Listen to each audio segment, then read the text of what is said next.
Molle.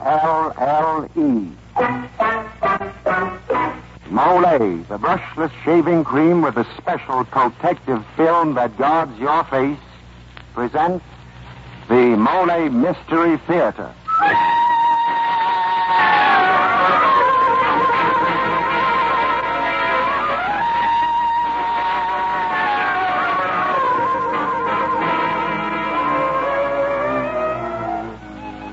Tonight's Molle, the brushless shaving cream which puts face protection first, brings you another in the series of programs which puts mystery and excitement first.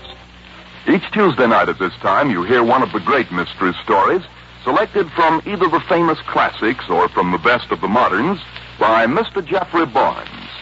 Mr. Barnes, who has made a lifelong study of mystery fiction, is a connoisseur of fine detective stories. Mr. Barnes. Good evening, ladies and gentlemen, and welcome to the Molle Mystery Theater. Tonight we bring you a tale of espionage in wartime Washington, set in the exciting days before the invasion of North Africa. It is based on a novel by Richard Powell, and it is called Death Talks Out of Turn.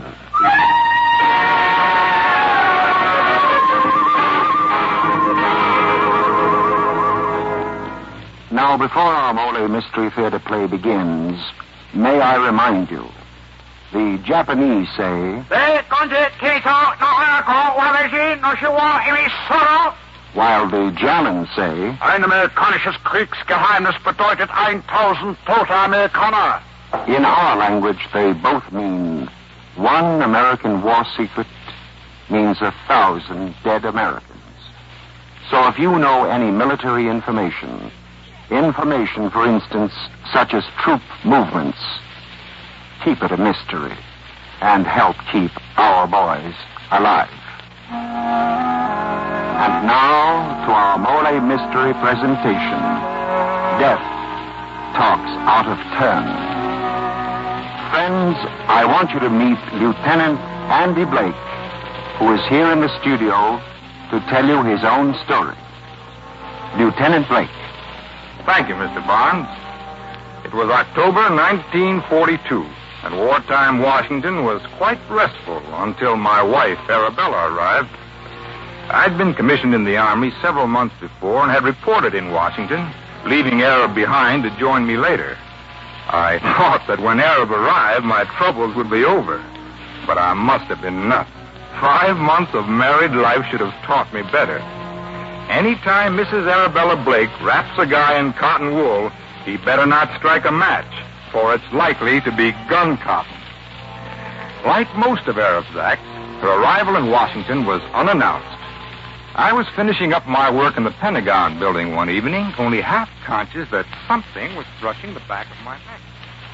Even if there are 8 girls to every man in Washington, Andy, when I kiss a man, I expect to get his attention. Arab! Where did you come from, darling? I have a job in Washington as a secretary. And guess where? In the office of the chief of ordnance. I'm not sure I like you working there. They've got too many things you want to shoot. Oh, Andy, you're glad I'm here, aren't you? Glad you're here. My gosh, when you came in, Oh, look, Arab, I never could say these things properly. Oh, you need to be stirred up, Andy. You've been here 2 months, and you're still a first lieutenant. No citations, no ribbons, not even a badge for pistol marksmanship. The way I handle guns, I'll get a badge and a military funeral at the same time. But meanwhile, we've got to find a place for you to stay. Oh, I have a room already, Andy. What? It's not half as hard to find a room as they say. There must be a catch somewhere. How did you get this room? I heard somebody on a bus say that there was a vacancy at a place out on Northwest Cube Street. So I went there, and I took it. I didn't know people in Washington talked out loud about vacant rooms. I thought they whispered. Well, I was sort of eavesdropping. I suspect I won't approve of this. Well, while I was eavesdropping on people talking on buses, I heard a man say, "We're having trouble renting that vacant room at 5797 Q Street. None of the girls have been exactly right." Well, what's so suspicious about that remark? Well, I didn't like the way the man said it. What was he like? Short and fat and I think bald. Gave me the creeps. Andy, I'm sure he's a spy. Oh, I don't believe it for a minute, sweetheart. But I'm going to have a look at that room of yours.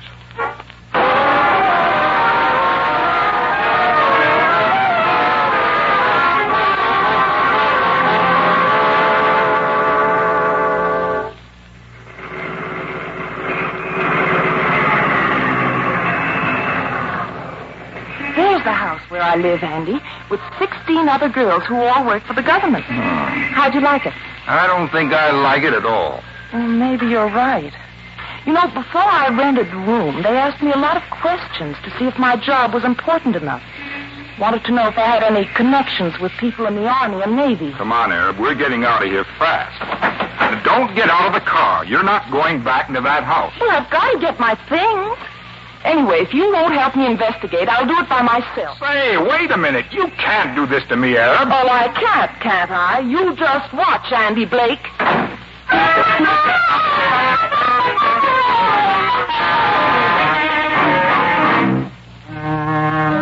I was still angry enough at Arab the following morning not to call her at her office.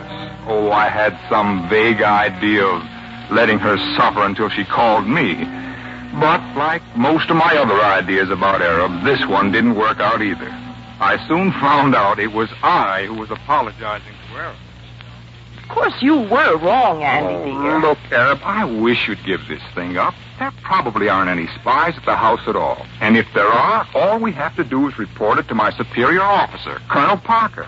Let the Army handle it. They're better equipped. Oh, that's perfectly silly. Why bother them with this when we can check up and find out? Yes, but Then the Army can step in and take over. I don't want to be a hero. I just want to do my job in the Army and let it go at that. Oh, but, Andy, we can do it together and have so much fun. Arab, I tell you, I'm not going to get... Oh, all right, Andy Blake. If you won't help me, I'm just going ahead and solve the whole thing myself. So there. Go ahead, you dope. I'll call you up sometime. Yes, do, Lieutenant. After all, we do have something in common. A marriage certificate, I believe.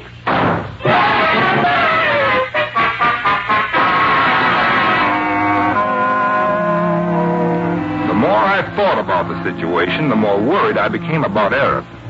So that night, much against my better judgment, I drove over to Q Street and parked my car near the house where I could watch it. It was a quiet street, so it was doubly startling when suddenly a woman screamed from the direction of Arab's boarding house. Something shut the scream off fast, as though a hand was placed over the woman's mouth. I ran across the street and plunged into the garden. 50 feet away, a man was dodging behind a tree. I sprinted towards him. He was short and fat, but that was about all I could see. He turned suddenly and waited for me. Waited in an odd, crouched position, his fingers stroking the air in front of him, almost like a pianist testing the keys.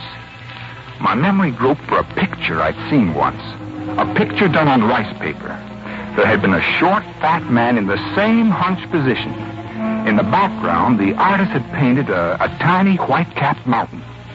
But even as he moved toward me, still in this hunched position, a woman's voice came from a few feet away. Stop at this moment. I am Mrs. Fielding, Lieutenant Blake. I own this house, and your pretty wife has been boarding with me for a week. I think you should beg the lieutenant's pardon, Mr. Jones. I beg your pardon, Lieutenant. You came at me so fast, I failed to note your insignia. A woman screamed. Was it you, Mrs. Fielding? Something ran through the bushes. A rabbit, perhaps, or a cat. I am nervous. Oh, would you like me to see you into the house? No, I don't think so. Thank you. Oh, then, good night. I've not apologized properly for my foolish actions, Lieutenant. But you are also very foolish. Never run at an enemy that way. Come more slowly. Look at my hands. I can break a small club with the edge of my palm. Can you do that, Lieutenant? I wish I'd known that stuff when I was a kid in the Pine Tree Patrol. You see, we had little scout hatchets, and I was always chopping myself instead of the wood. You do not understand. I was assuming that the club was the man's neck. Your mistake, Lieutenant, is hitting a man with a fist. The fist is broad. It spreads the impact over too much space. I've been getting along all right with fists so far. What do you think will happen when an American soldier has to fight a judo expert? The American might shoot the Jap. We will hope it turns out that way. I'm glad to have met you, Lieutenant Blake. My name is Jones. Mr. Jones lives next door. If you'll pardon me, Mrs. Fielding, I'll be running along now. Good night, Lieutenant Blake. Just remember my advice, Lieutenant. Be careful how you run at a man. Or better yet, don't run at him at all, and then you will be sure of being safe.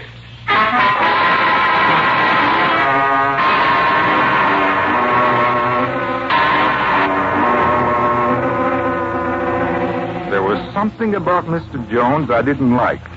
I wanted to find out more about him. So I circled around the block, cut through a garden, and ended up at the back door of his house. The door was unlocked. I stepped inside and listened. There was no sound. Then I started my search using a flashlight. There was nothing downstairs, so I went up to the second floor and entered a huge study. I found a newspaper clipping there that had been torn out violently. The story was about a recent broadcast picked up by the FBI from a station inside Germany. A man calling himself Gustav Heinz had told the German people that if only Himmler and his Gestapo were kicked out, all of Germany's troubles would be over. I had heard of those broadcasts. We believed the stations to be backed by the German military leaders, the old Junkers. There was nothing else in the study, so I snapped off the flashlight and peered out of the window. I could barely see the house across the street. But as I watched, something stirred in the garden below. A figure was stealing toward Mrs. Fielding's house. The figure stepped across a starlit space, and I stopped breathing. The prowler was Arab. Well, I knew Mrs. Fielding and Jones were inside the house, and that if Arab was planning to eavesdrop again, they would be sure to catch her. I had to get her attention. My hand grabbed a straight wooden chair and slammed it through the window. I stuck my head in the opening and let out a yell. Suddenly, I heard a door slam downstairs. The fat man must have run out of the house next door the minute he heard the crash. I could picture him creeping up the stairs, feeling the air ahead of him with those clutching fingers. My best chance was to wait for him to make a noise. I pressed back against the wall of the room and waited. Somewhere in that house, death was moving toward me. My breathing was getting louder, like a guy in the last stages of asthma. I tried to hold my breath. Now a sound of breathing was coming up the stairs. Somebody else's breathing. The fat man was somewhere near me. I felt around me in the darkness until I finally found a weapon, a small statuette. I flung it in the direction of the breathing and grabbed for my flashlight. The beam showed the fat man in the center of the room struggling to get his gun out of his pocket. The statuette had missed. I could see the gun coming from his pocket, but I stood there, frozen. Then another voice spoke somewhere within the room. The most welcome sound I have ever heard. It was Arab. Drop that gun. Keep that light in his eyes. Don't worry, I will. Now, just hold that pretty pose, Mr. You'll never get to me. Oh, it sounds like a light. Of course, darling. Now let's get out of here. Hurry.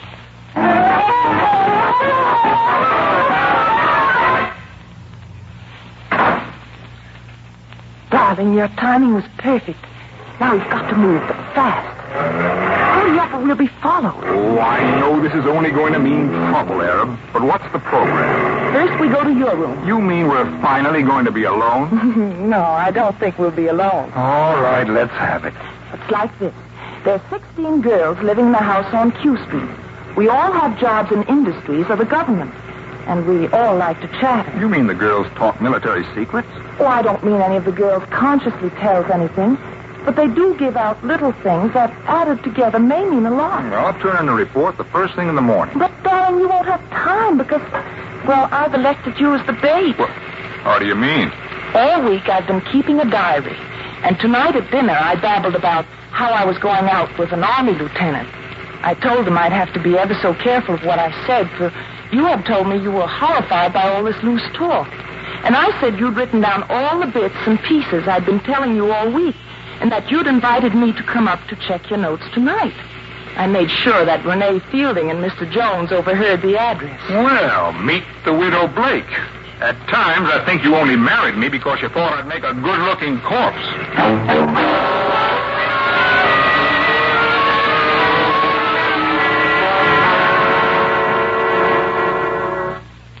Well, while we're waiting here in my room for your Mr. Jones, where are those notes of yours? Well, here's the one about Jane, who works in special service. After finishing breakfast, she suddenly pulled a word in Arabic on us. Well, what's suspicious about that? Jane has no interest in anything geographic. She happens to work in special service, and that's the branch that puts out guidebooks for soldiers. Well, what else? Ruby works for the Office of Petroleum Coordinator. She made an interesting remark the other morning about invasions taking a lot of oil. Arabic oil. Go on. Libby works in the State Department. Day before yesterday, she was asking Mrs. Fielding about what Darlon was like. Darlon's more important in North Africa than Bataan or Laval. Jean's boyfriend is a second lieutenant in the 1st Armored Division. Was last reported at Indio, California. Jean said the next letter she got from him would have an APO number. Say, Indio's a desert training center. Mary Arden says that she has to type requisitions for goggles and mosquito bars all day. Goggles means sand or dust. Mosquito bars means tropical or semi-tropical countries. Put them together and they spell desert. Ginger works for Transportation Corps, and she was talking about shipping locomotives for narrow-gauge railroads. North Africa again. But, Andy, what does all this add up to? It adds up to the fact that the joint Allied operations against the enemy in North Africa is already underway, and that Jones and Mrs. Fielding know about it. Holy smokes! I'm going to call Colonel Parker. Oh, the line's dead. Why, the wire must have been cut. Come here, Andy, quick. What is it? They're in the front yard. If you look closely, you can see the shadows of 2 men standing beneath that tree. They're here, Andy. Jones and someone else. But it's impossible. Well, we can't be trapped right in the center of Washington. Andy, we've got to make a break for it. I'll go first out the back door. I've got my gun. If anybody tries to stop me, I'm going to shoot. If anybody's going to draw them off, I'm going to. Give me the gun. No, darling. I'm the one who can shoot, so I'm going first. One of us has to get away, and this is the best chance. But do you think... Andy, if anything happens, I'm sorry I used to steal all the covers from you and use up all the bath towels after a shower. Goodbye, darling. But wait a minute. Why, that little idiot. Why did she leave now? Arab! Arab! Where are you?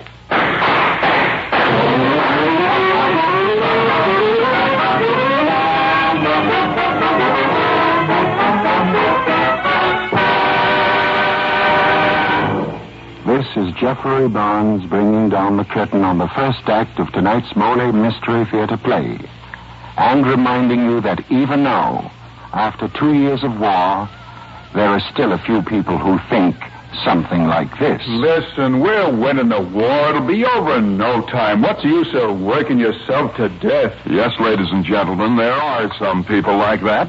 And yet no one can tell us when the war will be over, because no one knows. But everyone knows that we're now in a crucial moment of this war, and we must break every war production record to keep arms flowing to the front. In order to do this, hundreds of thousands of women are needed in war-useful work, because they are the only adequate source of labor to replace men who are entering the service. Women must work as men must fight. And since lack of experience is not a handicap, women can get war-useful jobs in transportation, communications, retail trades, and other necessary services. So, ladies, if you can spare the time for a part-time or full-time job, time to work along with millions of fine American men and women, go to your United States Employment Office and tell them that you are available. Your United States Employment Service can tell you where you are needed most. And now here's Jeffrey Barnes and Act 2 of Death Talks Out of Turn. Lieutenant Andy Blake and his enterprising and charming wife, Arabella, have become involved with a Nazi spy ring in wartime Washington. And as the second act of our play opens, Lieutenant Blake has come to report the emergency to his superior officer, Colonel Parker, who will take the steps necessary. Colonel Parker, wake up! Colonel Parker! Ed, what is it? Oh, Lieutenant Blake, come in. It's that Q Street business I told you about, Colonel. My wife was right. They pieced together a lot of North African and invasion data, and Keep your voice down, Lieutenant. Well, sir, I think these people in the Q Street house have also got my wife. They kidnapped her, just now, in front of the place where I live. Don't worry, Lieutenant. We'll have the house on Q Street in the bag in 10 minutes. Yes, but... I'll have 2 companies of guards turned out to search Washington and get orders through to watch all roads. But I wanted to do... I'll keep in touch with you, Lieutenant. The best thing for you to do now is to go home and try to get some sleep. Yes, sir. Thank you, sir.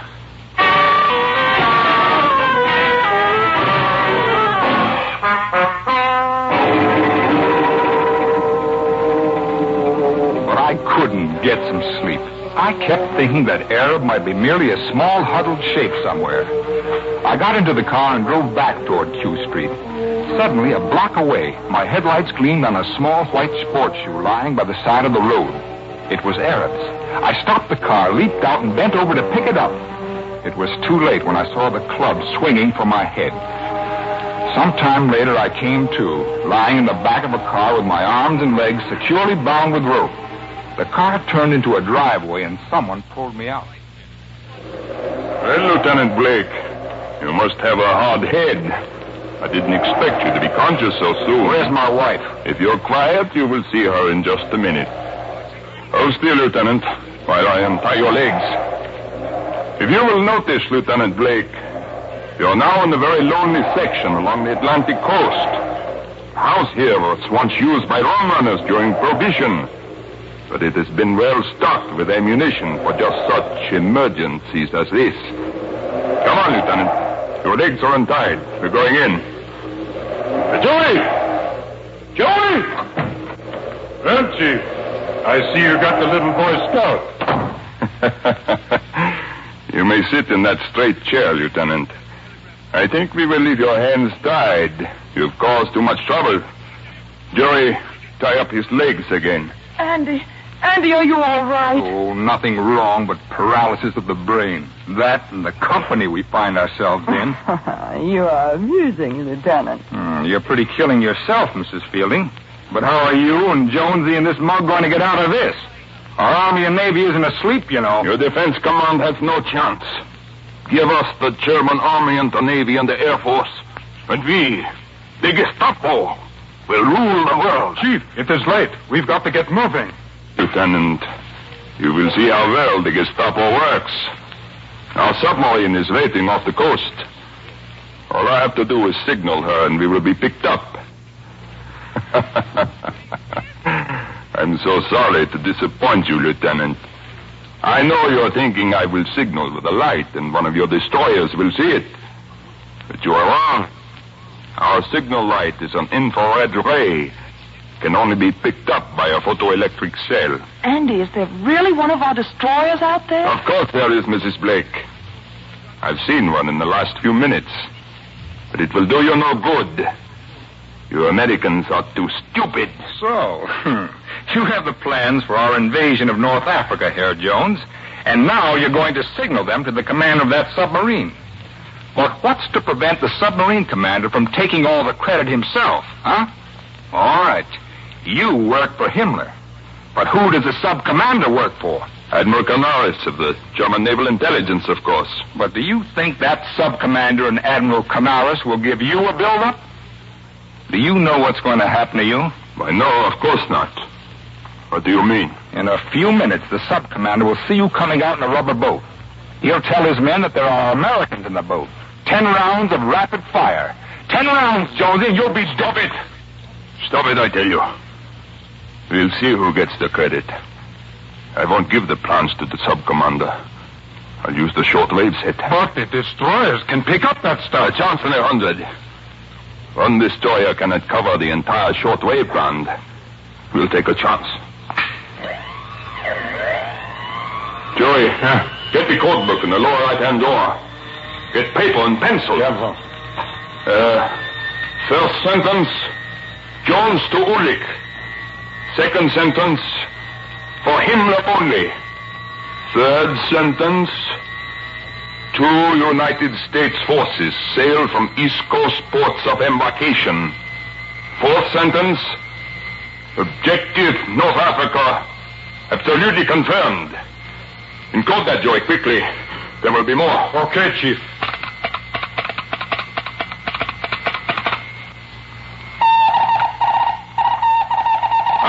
There it is. Now give me the message, Joey. Andy, why did you talk into using the short wave? But with them using a shortwave radio, our men will be able to locate the target, this house, and start shooting. Any minute now. What's the stuff? There it is! Come on, boys! Lay it in the lap! Watch for this one, Jonesy! Come on, boys! Right 1, double, down 5! 1, 2, 3, go! Joey, let me! Grab all the papers! Hurry! now. No change, no change. Hurry up, Joey.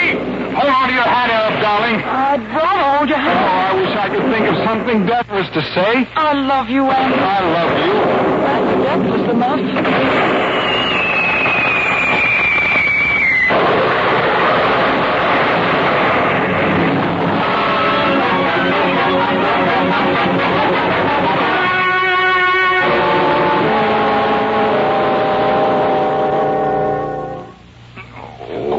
Andy, wake up, darling. Huh?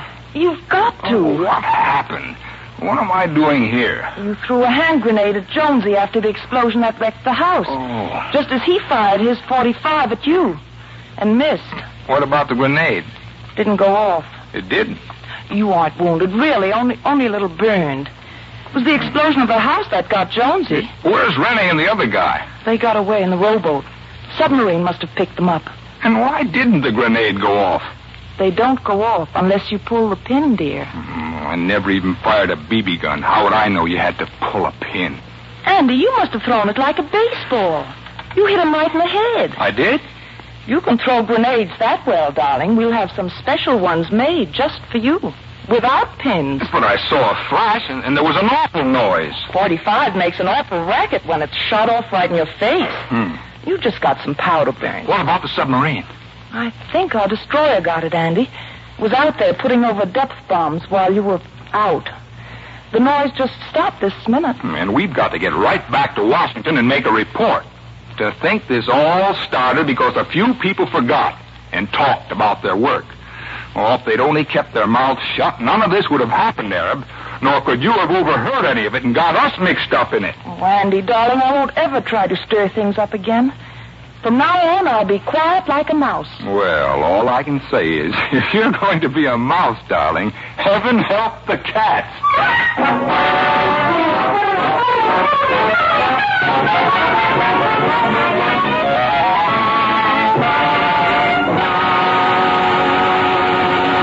Well, ladies and gentlemen, our Molle Mystery Theater play tonight has introduced us to a very lovable little lady who delights in solving problems. As a matter of fact, she's right here, Mr. Barnes, and wants to tell our audience about another problem.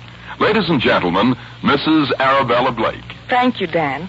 You know, ladies and gentlemen, believe it or not, after my experience in Washington, I did settle down. But later, when Andy went overseas, I became aware of the problem Mr. Seymour's referring to. And, well, I knew that when Andy heard about it, he'd think I was up to something. But I went out and got myself a job. And, ladies, I didn't have any previous experience. Just that short while as a secretary in the Ordnance Department. But I had plenty of time and I guess a sort of appreciation for the privilege of being allowed to live while the momentous history of today is being made. You know, we women know how to work. All of us do. And oftentimes we can take over and do just as good a job as the men. And friends, the need for women and more useful work is urgent.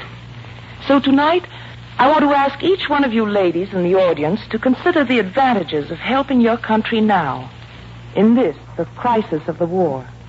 At the same time, I want you to consider the extra income you'll have earned. Then, if you decide that you can take a war job, go immediately to your local United States Employment Office and tell them you're available. Ladies, our country's need for woman power is serious. Our country's need is now. And now Jeffrey Barnes to tell you about next week's story. Next week, we welcome to our Molle Mystery Theater two of the most unusual detectives you've ever met. Miss Rachel Murdoch, a delightful old lady of 70, and her Persian black cat, Samantha. Our story was written by D.B. Olson, and its title is The Cat Saw Murder. So, mystery fans, we invite you to be with us next week for that mystifying adventure thriller, The Cat Saw Murder.